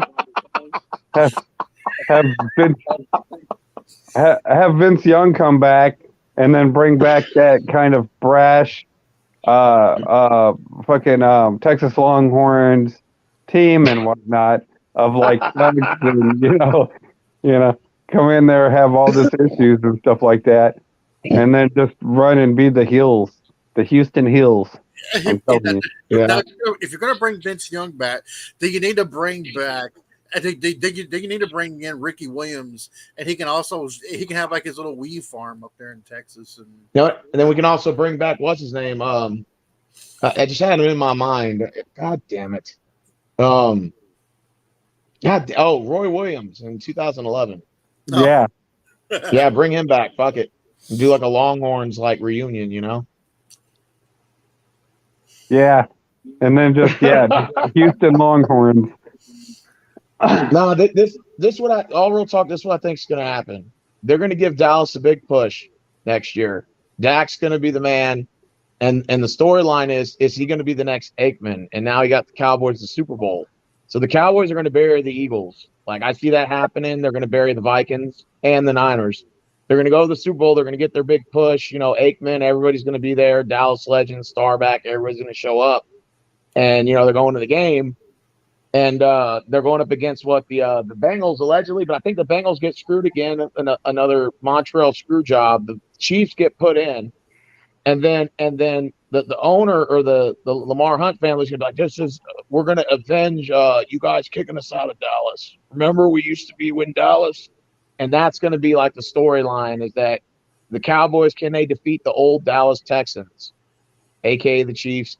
And then of course, Dak, like Jerry Jones is gonna run in the ring with Goodell, and then what's the Dak Prescott's already receiving chair shots from fucking Mahomes and Andy Reid. They're jumping him. And then Jerry Jones runs in the ring. He's hulking up, and then Goodell's like, "Yeah, get him, you get him." And then as soon as he turns his back, Goodell just fucking, just grabs his own like fucking weapon and just whacks fucking Jones over the back of the head. It's like that Goldberg, NWO elite shit. Then they're gonna be jumping fucking Jerry Jones, Yeah. Like, are the referees are going to come in before Dak can line up behind center? They're going to come in and just say "end of game" right there as he's on the 1 yard line, in a tie game.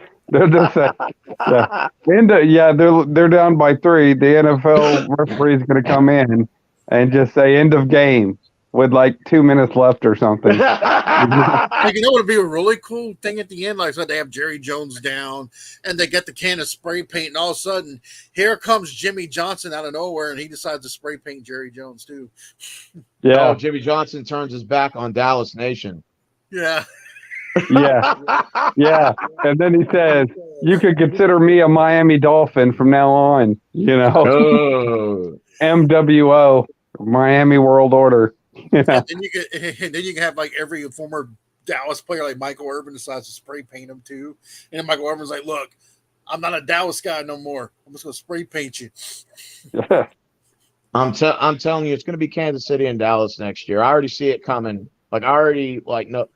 It says here in Wikipedia it's supposed to be Bengals and Cowboys, and Bengals are supposed to win. But that sounds too good to be true.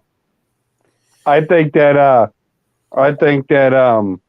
because all that stuff is leaked, through Twitter, they do this shit all the time.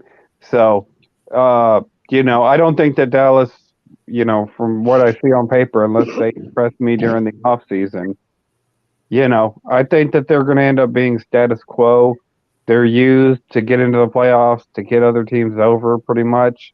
Yeah. That's where they're positioned at right now. The deal is, like I said, Tom Brady put Dallas over this year because Dallas needed to be put over bad. Yeah. Because they haven't had that much success in the playoffs, so they had to beat the GOAT in the playoffs and whatnot to justify them not getting a Super Bowl push this year. So regardless of what anybody says, Dallas is still the major draw as far as the NFL goes. It's the same thing that I told Kevin, is that the NFL is nothing more right now than Dallas Cowboy haters and Dallas Cowboy fans. That seems to be what the NFL is basically composed of. So, but next year, with the Houston getting so many draft picks and Detroit's been getting so many draft picks over the past few years, we know that the NFL will eventually have to go ahead and put those teams up there, much like what they did for Cincinnati, just simply because you're getting them these players and whatnot. I think basically Houston ended up stealing the position that was handed to Cleveland because remember Cleveland was given all these draft picks, and ultimately they just couldn't resonate any real true following in Cleveland. So that has now since, and this is, you notice that it's, all these teams that usually end up getting new stadiums or they're investing more into their teams, into the area. Look out for Las Vegas here pretty soon. Since they moved cities, that tends to be the theme of getting these teams into the Super Bowl somehow, much like what happened with the Rams when they went to St. Louis, and then what happened again with the Rams when they went back to LA. They had to get them in the Super Bowl pretty quick. And the Titans are getting a new stadium in 2026. So, yeah. So I meant, you can kind of use that as a metric to find out who's going to do good, and then like with your storyline, like the reason why I knew that Philadelphia and Kansas City were going to end up being the Super Bowl after, a week prior, whenever they were getting ready to play their respective conference championships, was because of the Tyree Nichols thing. And I said, well, the Tyree Nichols thing isn't getting the same kind of reaction as the George Floyd thing does. So you have to go ahead and find a way to promote this. It's another thing that you can look at. What is the media trying to promote? What area is the media trying to promote? Where are they? This stuff. Then you can kind of get a good feel of what the games are going to play out. It's much like last year whenever I called pretty much all the college football games on my previous channel, the one that's terminated now. But I had went through most of college football, the bowl season and the playoffs and whatnot, all the way from the conference championships. I went from the conference championships all the way to the bowls and got most of them right. That's because it was all so predictable. And that's kind of what the NFL has become. It's what college football has become. The more that these, what you call monopolies start, putting money into them, and the more Vegas gets involved, the less authentic these games look. You know what I'm saying? And what's interesting too, fellas, is the biggest screw job I ever saw was I looked up that video you said the one time, Steven, about the high school referee that actually intercepted a pass. Yeah. That's the biggest screw job that I've ever seen. He actually jumped in front, caught the fucking pass, and the other team was like trying to help him score the touchdown. Like, what the fuck is this? Talk about your plot twists, right? I showed you that. He just jumped right in front, and it showed. There's a whole video compilation of referees actually giving linebacker tackles to receivers in the midair trying to catch a pass. I sent you that video of all the referees getting interfering in games and stuff. You remember? It's just blocking kicks and all kinds of shit. Oh, remember the field goal one where the Jaguars lined up to kick a field goal and the referee ran in there and kicked the fucking ball?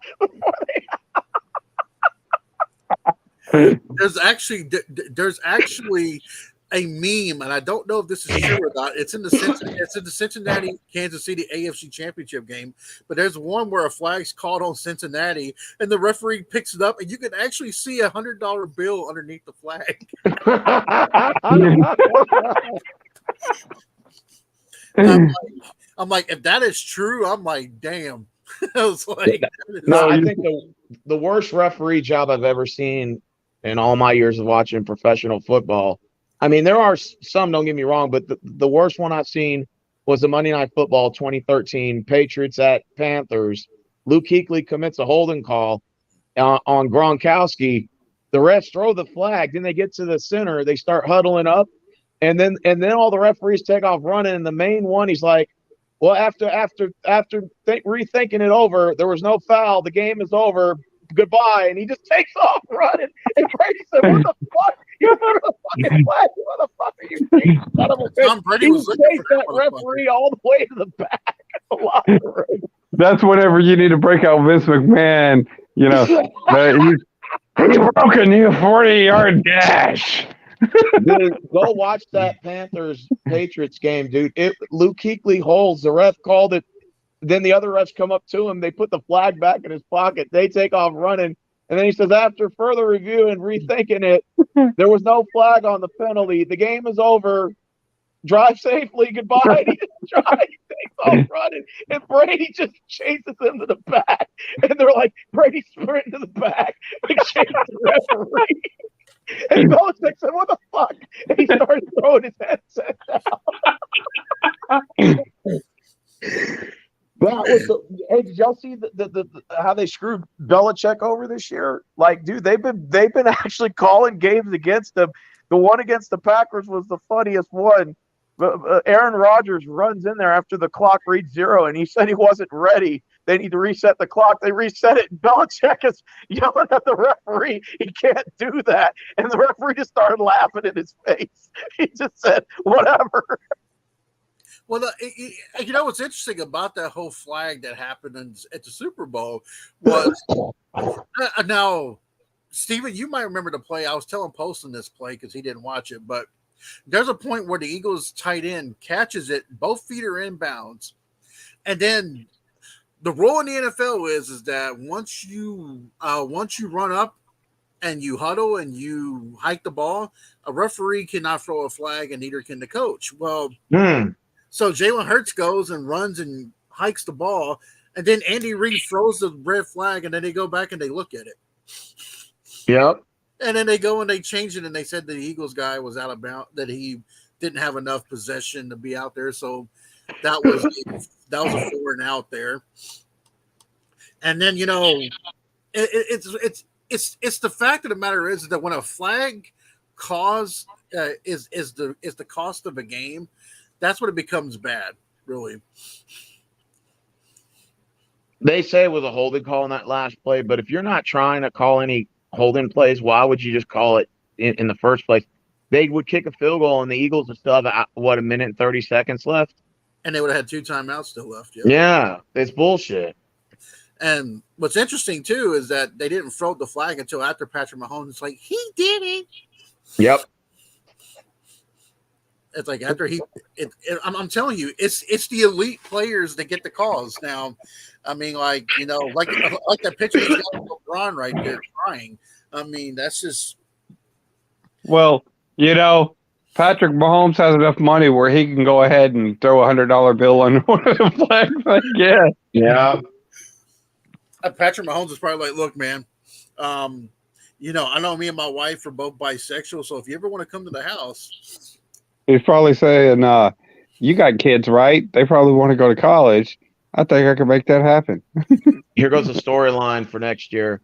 Breaking news, the FBI is raiding Jimmy Haslam's house and is looking for Deshaun Watson. He's got 50 more allegations. Watson is running in the woods. We'll have cameras there shortly. Yeah. Then, of course, Texans fire third black head coach. Black Lives Matter says it's over. They're on the hunt for the family $1 million reward for their heads. Dick, back to you. What did I tell you, though? I told y'all that they would do the Black National Anthem thing at the Super Bowl, didn't I? I did that. Oh, you called it, too. Yeah, I called it. I didn't know that they did it because I didn't watch the Super Bowl because, you know, I kind of knew what kind of fucking Super Bowl. I knew it was going to be the BLM Bowl this year. Well, you know? You know what's interesting, too, Paulson, is that when they were singing the actual national anthem, the Eagles coach was getting teary-eyed, and then afterwards, the local media started attacking him for crying at the national anthem. And I'm sitting there thinking, can he not have a heart or something? Is that what y'all trying to say? He can't just sit there. No. I tell you, I tell you one that I've heard the most I've heard come out of the Super Bowl is the Jesus advertisement that they did, and everybody's having a fucking meltdown over that. that Oh, he Damar gets us and Hamlin. stuff. That he gets advertisements and stuff Yeah. that Yeah. they've been doing. I've Mhm. been hearing more. I've been hearing more triggering, I guess, is what you could say. Now, like I said, since I didn't watch the Super Bowl, I didn't see the commercial. I had to go back and look for it. And it didn't look triggering to me personally from either perspective that you're coming from. But yeah, I see. Like, I know it fucking triggered the batshit crazy eyes fucking AOC and stuff talking about my fascism again. And it's like, okay, well, yeah, you did have your propaganda bowl of BLM, LGBTQ bullshit that both myself and Stephen Rose, both myself and Stephen Rose called that. You know, he called the LGBTQ stuff. I wasn't aware of that, but I called the BLM shit. Well, actually, though, what's interesting is here's a storyline for you. The reason why Kansas City won the Super Bowl because they're the ones that had that balloon, not the Chinese. Yeah. It's got Casey's logo on it. Well, why would they need why would the Chinese need balloons to spy on us when they could just use their technology? Well, they don't have much technology. I'm pretty sure the Oh. fucking spy balloon is one of ours. Yep. Because whenever I've been inside one of the control panels of one of those things, and Really? yeah, trust me, they can zoom up pretty fucking close from a long ways away. So that being that high in the atmosphere, they could probably read the lips if they wanted to zoom in your fucking window and see what you say. But I think I think that there are balloons. I think that they've probably had them up there for years, spying on people and shit like that. It wouldn't surprise me. I don't think that they're Chinese. Chinese, if you ever go back and look at fucking the Chinese rocket programs, you can look them up here on YouTube. Holy shit, they're lucky that they don't even blow up a school. And one of rocket that they did a rocket test and it almost blew up a school. It was really close to a school where it landed at. So I mean, it's not like fucking China's technologically advanced. But you know, they just make our shit pretty much because they got a lot of slave labor. So China's not really that far further ahead of us, right? No, they're probably 10 to 15 years behind us, maybe. And now the one country that's ahead of us technology wise that has a good 10 years over us is Japan. They have more technology than we do. Oh wow. Yeah, because I mean, if you think about it, their schooling, they go to school 24 hours a day, 7 days a week. They are in school 7 days a week, and they don't even have no summer break. They don't have no Christmas, no Thanksgiving. Damn. They go to school directly from Sunday all the way through the next week. So if that was Japan's spying, then I could say, okay, Japan's got the resources to do it, but China is like 10 years behind us with their technology. Yeah, it's probably one of our spy balloons. That's what I think. You think so? Yeah, I think that they're trying to deflect off of, because the real stories are it has nothing to do with the spy balloons or shooting this down or shooting that down. Even if they were the government, even if they knew that there were UFOs out there, and let's say that there's some legitimacy to it, you wouldn't know about it because they wouldn't let that shit leak out. But I think that mainly it is for them to deflect, because our government's being investigated for blowing up the Nord Stream pipeline. And it's an act of war, technically. And the sheer fact that Russia and China are both calling for us to be investigated, also with the spy balloons, I'm pretty sure that we probably have a lot of spy balloons over China, too. So, like, China's calling for us to be investigated. You have the stuff coming out on this administration regarding the internet, with the Twitter leaks of the government censoring people on the internet to go ahead and get them kicked off so they could go ahead and switch their BLM stuff That's being leaked all over the internet. There's a lot of corruption stuff, but they don't talk about that. They'll make up some story about some balloons. You know, you have the environmental disaster going on in Ohio with the train derailment, which y'all had one close to where you were at too, with chemicals. And so, yeah, you have a lot of bad shit, but they're going to sit there and talk about, you know, ridiculous shit, you know.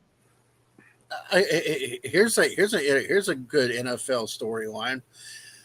The Prodigal Hill, Stephen Rose, and Big Kev's World decides to buy the NFL and they kick out Roger Goodell. How about, yeah, then we'll go ahead and save the NFL. You know, are you going to be a heel, Kev? Is the Tennessee Titans going to be a heel or a face? Oh, that would be a heel. I'd basically be like, you know, like, what's all this money going to them for? I don't know. Well, if y'all get Aaron Rodgers, y'all got to be heel. It makes more sense. Well, but you'll be pushed as a mid Carter though. But of course, Patrick Mahomes is going to be like, you can't see me. You know. Yeah. Well, here's the thing about Aaron Rodgers. People are sitting there thinking like, well, would it work here in Tennessee? To be honest with you, him and Mike Vrabel's attitude are pretty much similar to each other because Mike Vrabel doesn't give a fuck what people say or think or do. And I think that Aaron Rodgers would fit in perfectly here. And yeah, he probably would be the king. And then you would have here comes Patrick Cena. Now, you would have to change the Tennessee Titan colors from light blue and dark blue to black and gold so you could be the NXT. And then, you know, CM Punk NXT and John Cena, Pat Mahomes can come in and bury you. Now, this is my prediction. This is how I predict the storyline is going to go next year. The Texans are Black Lives Matters coming after us. The Me Too movement's coming after Deshaun. And then so that'll be the night. And then, of course, the Lions they'll find some way to bury the Lions, of course. Dallas will get their push. And they'll go to the NFC Championship game. And I don't know who their opponents, and probably the Niners. And this time they'll get put over. San Francisco. I think San Francisco will be. Aaron Rodgers goes to Tennessee. They push Tennessee as kind of a mini hill against Patrick Mahomes, and I guess what do they call it? The since he's a chief, what do they call it? The chief bride or whatever that group that Roman Reigns is a part. I'd be a bloodline. Yeah, they call him like the chief something. No, the tribal chief. The tribal chief. Yeah, there you go. So there's Patrick Mahomes, the tribal chief, and the bloodline, and so Aaron Rodgers will be a mini heel, but he won't get put over the main heel, and then that'll put Mahomes into WrestleMania again as Roman Reigns, and then Dallas will get that push, like that John Cena out of retirement push. So like, okay, Cena, we may put you up to break Ric Flair's championship record. Yeah, and then Mahomes will take on Dak Prescott at Mania for the Super Bowl. Now, I don't know if y'all heard this, but apparently Fox is wanting WWE to have WrestleMania the same weekend as the Super Bowl. Oh God, that would be stupid. I was like, "What? No!" I'm like, "You want them to be in the same stadium on Saturday night, Friday and Saturday night? You got WrestleMania, and then you have the Super Bowl on Sunday." I'm like, "Yeah, that ain't gonna work." Yeah, it's even like. Oh, go ahead. Where's the Super Bowl at next year? Vegas. Oh God. Yeah, that's gonna be a clusterfuck. It's gonna be Mahomes and Dak in Vegas. They're gonna promote that shit, and then of course there's gonna be a big brawl at the end. Jerry Jones going at it with the Lamar Hunt. They're exchanging blows. Aikman comes in the ring. He's exchanging blows with Trent Green. They're exchanging blows, and and then Goodell runs in there. He's like, "Break it up!" I said, "God damn it!" I said, "Break it up!" And then Jerry Jones, you started this shit. You know what we should do, right? You know what really should decide? You know what should really decide the Super Bowl? You get a group of shit talkers, trash talkers for the Dallas side. Say like Duke Fathers, D-Town, Simus. Yeah. Yeah. You all go at the Kansas City shit talkers, and you bring in a group of Kansas City shit talkers and whatnot. that would be Chief Urag. KC Kid 92, and there's a couple other of them. KC Report, yeah. And whichever side comes out winning those little trash talking shit, then that's the team that wins. That's how we decide. I'm telling you, man, that's the Super Bowl next year. Dallas is going to get their push, but it's basically building them up so that Mahomes can have legitimate Super Bowl victories. Dude, do y'all see those pictures of Mahomes walking around with the WWE title? Yeah, I saw that. I shared that shit all on my Facebook. That's all. That the dude's been dragging that belt around everywhere. Well, I'll tell you that Mahomes is going to end up being like the next LeBron James, and that's because it's so synthetic now that nobody's going to take any of these. It's like LeBron breaking the fucking NBA scoring record. How many people were really excited about that? Oh yeah, if it would have been Kobe, it'd have been a different story. 10 years ago. But now it's LeBron. It's like, okay, we know. Go ahead. It's what I did in my Jordan LeBron video. I pretty much said, look, if Michael didn't get hurt in 85, 86, and he would have played a full 82 games, and he didn't retire that first time. Yep. And they didn't have that lockout, and the Bulls would have stayed for the 98, 99 season, Michael would have easily already gotten a scoring title. Actually, Kobe played 20 seasons. If he didn't get hurt those 2 or 3 seasons, Lakers, I think Kobe would have broke the record already. And then he wasn't a starter for like his first 2 or 3 seasons neither. Right. So he was only scoring he was getting minimal playing time his first 2 or 3 seasons. Yeah. So no doubt. But you go ahead and look at a guy like Pistol Pete Maravich, right? Or Dr. J, or George Gervin, who were big time scorers back in the days before they were they're considered 3-pointers. They would probably have scored a lot more points based on that. So yeah, it's it's kind of one of those things that has to have an asterisk on it. Because LeBron is such a stat patter. He was given a lot of entitlement, throughout his career. And we could tell that LeBron is nowhere near on the level of a Kobe or a Mike or a Tim Duncan or anything. When the game was on the line, you could depend on those guys. LeBron, he's been a fucking team killer for years. He'll leech off there, he'll get some success, and then whenever the team starts declining, LeBron goes to another team to jump on board. He's a fucking ring chaser, basically. He's a clout chaser, and the market for Kobe and the market for Jordan were more legitimate than they were for LeBron. If you really are that great of a player as you claim to be, Michael's never claimed that he is the greatest of all time. Kobe never claimed that.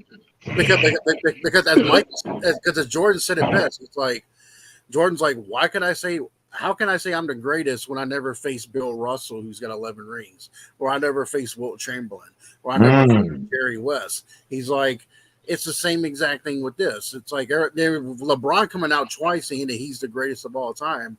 I'm like, the one thing Michael and Kobe never did was they never walked out on their teammates when their team got put out in the first round either. Oh, facts. And that's just something that they never did. They never walked away from it. And plus, I'm looking at that Lakers team that LeBron had when they won the championship in the bubble. They're lucky they faced a really young Miami Heat team. And they didn't face the Milwaukee Bucks that the Bucks are right now, because those Bucks would have killed them. Yeah. Everybody knew who was going to win that game. So that's why the ratings for that game were an all-time low for the NBA. And in fact, the Baylor-Gonzaga game in the NCAA finals of the Sweet 16 actually drew more than the Miami Heat LA Lakers game. And that's sad because the Lakers are a big market team. They're kind of essentially the Dallas Cowboys of the NBA. Yeah. And the sheer fact that it couldn't outdraw a college, basketball game, regardless if it's the title or not. It goes to show you how much the NBA has degraded into being a marginalized fan base. Yeah, that basketball doesn't have the same weight it used to have. Can you imagine? Can you imagine the way the league is now and how their defense was compared to back in the day? If Jordan from 1985 got into a time machine and went into this league right now, Jordan would be averaging 50 points a game. Yep.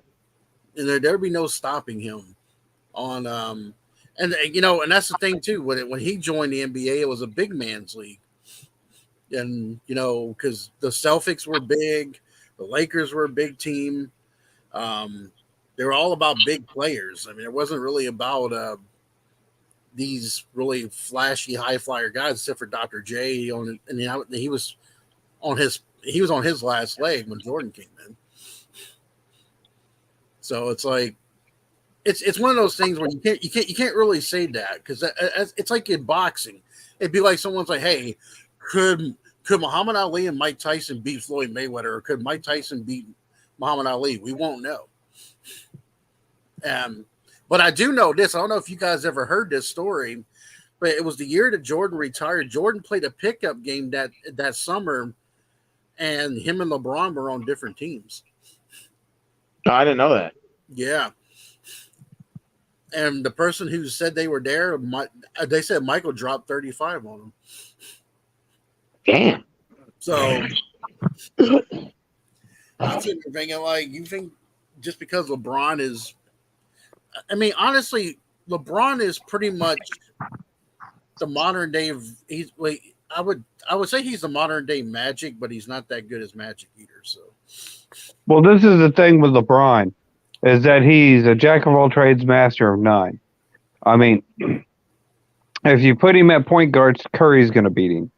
If you put him at small forward, Greek freak Giannis is going to beat him, or Kevin Durant. If you put him at power forward, he's going to get beat by Anthony Davis or somebody like that. If you put him on center, there yet again, it's the same thing. He can do every position on the court, but he's not great at one single position. This is also why it's going to be impossible to consider him one of the greatest of all times whenever he's going from small forward to shooting guard to point guard and all this other stuff. Magic was a point guard. So he didn't switch off on players. Jordan was a shooting guard. Pippen was a small forward. Or Larry Bird. Those guys were small. They were masters of their positions. right. LeBron doesn't even have a position that he can claim he's one of the best at. You're not going to say that LeBron is a better small forward than Larry Bird. You're not going to say he's a better shooting guard than Kobe or Mike. You're not going to say that he's a better power forward than Tim Duncan. You're not going to say that he's a better center than like Olajuwon or O'Neal. I mean, he's not a better point guard than Magic. He's not a better point guard than, John Stockton. So how can he be the greatest if he's not great at any specific position? LeBron's not even a better center than Manute Bol. Yeah, I remember him. Yeah. Manute could shoot those threes, though. Yeah. Where would you put LeBron James amongst the greatest? Like, where would you rank him? He's in my top 10. I'd say he's outside of my 20. Because if you're looking at the greatest NBA players of all time, you'd have to go Jordan, Russell, Kobe, Duncan, Bird, Magic. You'd have to put Olajuwon in there. Kareem, of course. Wilt would have to be in there. You'd have to put Dr. J in there. Then you'd have to, then you got to look at other guys that have came, later on. I cannot put him over Paul Pierce. I think Vince Carter was better. Then you got T-Mac. Like I said, you have David Robinson. There's like so many players out there that were great that people followed and Bro, let me liked. ask you guys this: who would you put as your top five? If you could do your starting five, who would you pick? Who wants to go first? Okay, so is this all 5 positions? Yeah. Center, power forward. If you could customize, you could put any player at any position. Who would you put at your top five? So for point guard, I'll go with Jason Kidd. You know, Ooh, nice. he's gonna have my starting 5. That's because Jason Kidd was a good passer. He was a good, defender on both sides of the court. At shooting guard, I would probably go. You know what? I'm going to go with Kobe over Jordan. And the reason why is because once I say who I'm going with as my power forward, then you'll understand a little bit. Okay. At small forward, I'll go with Larry Bird. At power forward, I'll go with Tim Duncan. And at center, I'll go with Hakeem. Nice. You want me to go, Steve, or you? Yeah. Go ahead, Kev. At point guard, I'm gonna go with Magic, just for him being 6'9" and being his body structure, being a point guard and running that Showtime Lakers. I would go with that. Shooting guard, I would go with MJ, only because I'm a big Bull. I've been a Bulls fan for a long time, so I have to stay with that. Small forward. If we're going defense here, I would actually go with Scottie Pippen. As my small forward. Power forward, I would go with Karl Malone, and at center, I would go with Shaquille O'Neal. Nice.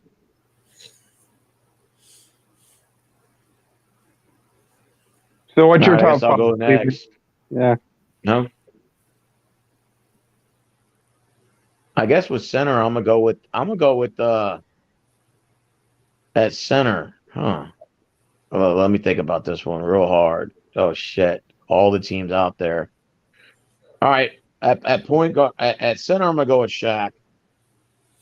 At power forward, I'm gonna go with Tim Duncan. Small forward, I'm gonna go ahead and go with Kevin Garnett. With the shooting guard, I'm gonna go with damn, that's a tough one. Garnett is a power forward, not a small forward, right? Oh, I thought he was small. Okay, small forward, I'll go with Dirk. Okay, yeah. Dirk Nowitzki. Shooting guard, I'm gonna go ahead and go with Jordan or Kobe. That's a tough one. I'm gonna go ahead and go with Kobe. And then for my point guard, I'm gonna go with AI's not a point guard, is he? No, Yeah, he's a point guard. But he's got to have a shooting end point. You can put him either one. Yeah, he's I'm gonna go with point Allen guard. Iverson. Okay.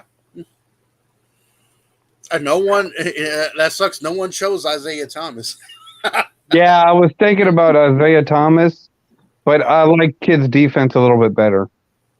Because, the thing is like, the reason why I went with Kidd is because Kidd is not a big scorer on point guard, but he's a good defender. And I know that Kobe is going to take up his amount of shots. So, like, Larry Bird could facilitate Kobe a little bit better than, if you're going to have a wingman for Kobe, Larry Bird would be a great wingman for Kobe. Kind of like, Pippen was the ultimate wingman for Jordan. But their styles kind of match up a little bit better. And then, like I said, Duncan would facilitate the both of them. And then you have Olajuwon in there that, can kind of clean up. That's, kind of what he does. So, a little bit of a method to whenever I pick these guys. Otherwise, then you would just pick up Jordan and then say, well, you're going to, win all these rings because of his tenacity. But I think that, like, if you're talking about a team, as an individual player, Jordan's probably one of the greatest. But if you're talking about a team, I just think that team could facilitate a little bit better. And And actually, if you look at your team, Steven, your team is like truly look like a Western Conference team. With because they got the big guy and Dirk Nowitzki. You have Tim Duncan, and then you have Shaq right there. So that's like three big men right Yeah. there in your front, in your back three right there already. And How about this? Top 5 defensive players that you would say like your favorite defensive guys. I would have to say Jordan up Okay. there. Pippen has to be up there. yep, Of course, Kobe has to be up there. Duncan has to be up there. Elijah would have to be up there. Yeah. Patrick Ewing Yeah, has to be up there because, for a center, he was a defensive center. Dikembe Mutombo was a good defender. Here's my top 5. I had to go by position. Center, I'm gonna go with Dikembe. Power forward, I'm going with Dennis Rodman. That's a good one. The small forward, that's kind of a little tough one there. I guess I'm gonna go with. You know what? Was Rasheed Wallace a small forward or no? Yeah, I think he was. I'll go with Rasheed Wallace. The shooting guard, I'm gonna go with shit. I'm gonna go with Allen Houston.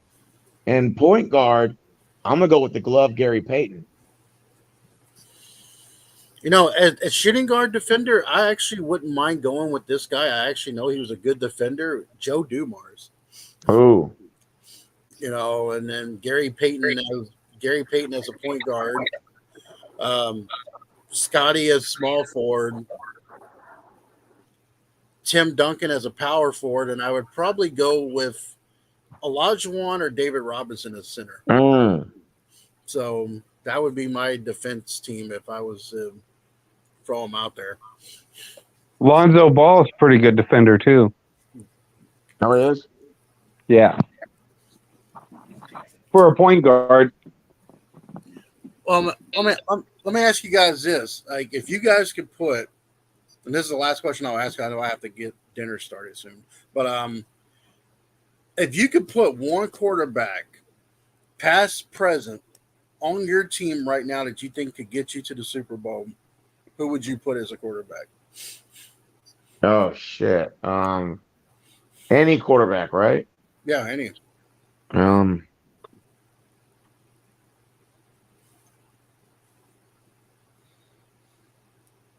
Rest in peace to the late McNair. I'll go Steve McNair. That's a good one.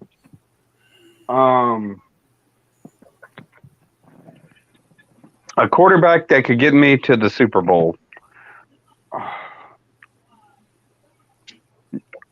You know what? I'll go ahead and go with Kurt Warner.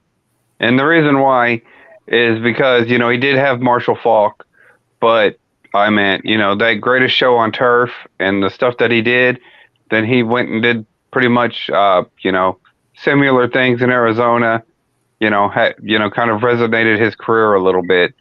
I'd probably go with Kurt Warner, I think. Just because I know this guy is very gutsy, and he would fit in with this Titans team right now, I would go with John Elway. That would be my go-to guy with that. I think he would fit in perfectly with Nice. Yeah. being gutsy and stuff. Now, I look at a guy like Dan Marino, and he would be perfect in this league now. Oh, yeah, definitely. In this league where they're not allowed to play any defense, he would be, he'd be unstoppable. Jim Kelly would be another one. Yeah. He had a lot of guts, and, he led the Buffalo Bills to 4 straight Super Bowls. Didn't you say that's where they're trying to push Patrick Mahomes as the next Jim Kelly? Let me see. I think that they're trying to push Patrick Mahomes as the next Ben Roethlisberger, having a couple of Super Bowls, but having him be a big enough heel to get over other people. You know what I'm saying? Legitimizing him and, a couple of Super Bowls. So later on, he can get over other guys when he goes to the Super Bowl because he's got a Super Bowl champion. Yeah. That's what I think. Yeah, I mean, I was going to ask y'all this one last one. Who would you guys put as your running back? Earl Campbell. Running back. Because man, there's so many great. I'd probably go Jim Brown. Just because I grew up loving him in the 80s, I would go with Bo Jackson. I knew you were going to say that. Yeah, that's another good pick too. Good pick. I mean, because if you ever played the Tecmo Bowl back then, if you picked that Raider team back then, all you got to do is run the ball. In Tecmo Bowl, that's all you got to do is run the ball. But Bo Jackson, yeah, I mean, I felt like he never really fully got. Besides that injury, he was always behind Marcus Allen, so he never really fully got a chance to be that guy. But I will say Earl Campbell was a very good pick to have. So was Jim Brown too.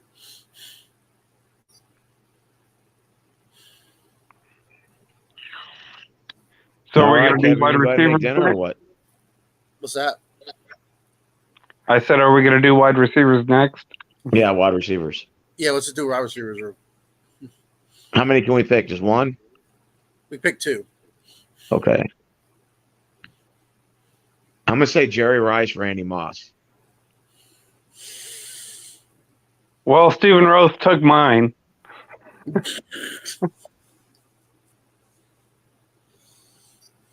All right, well, I'll name two others since those are your two. Oh no, you can go.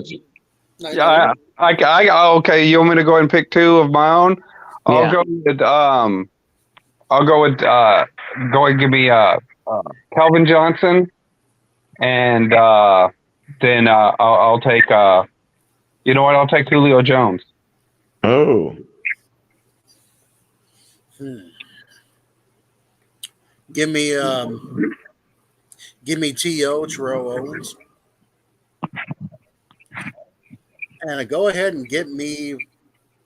I know this guy's a Super Bowl winning receiver. I would like to have Marvin Harrison.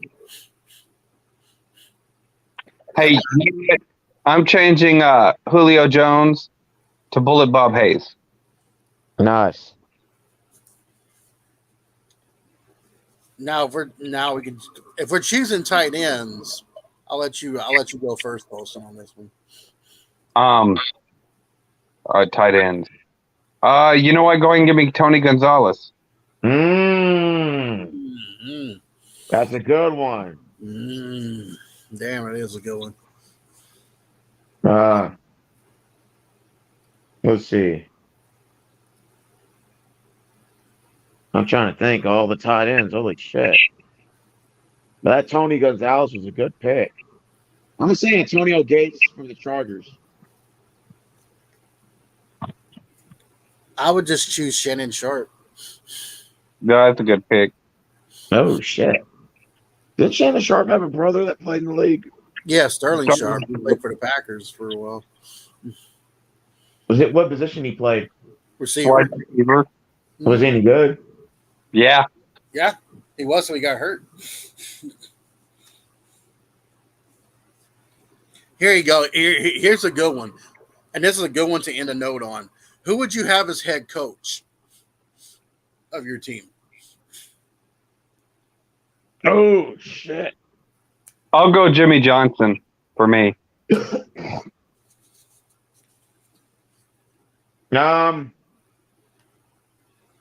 see. I'm going to go with Bum Phillips. I'm going to go with Bill Walsh, the former 49ers coach. Nice. Pretty good call. And no one chose Belichick. Yep. How about this? Best Super Bowl. Who's your top Super Bowl team of all time? Like, have all the Super Bowl winners. Like, who do you think's the greatest one? Mine's the '92 Cowboys against the Bills with Nice. that Smith, Troy Aikman, that defense, and that offensive line, and they had a really solid special teams.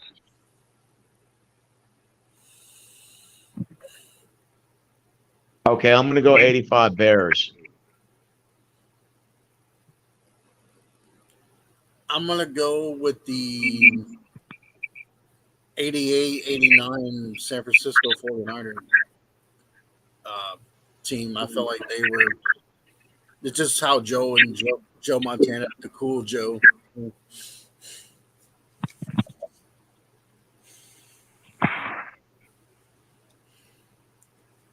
Anyways, though, guys, I am gonna have to head off here to get some dinner. All right, man. Appreciate y'all for having me on, man.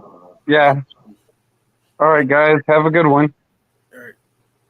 All right, man. I guess I'll see you next week sometime. I'll be working overtime for most of this week. So. All right. That sounds good, man. All right. Have a good one, dude. You do. All right. Bye.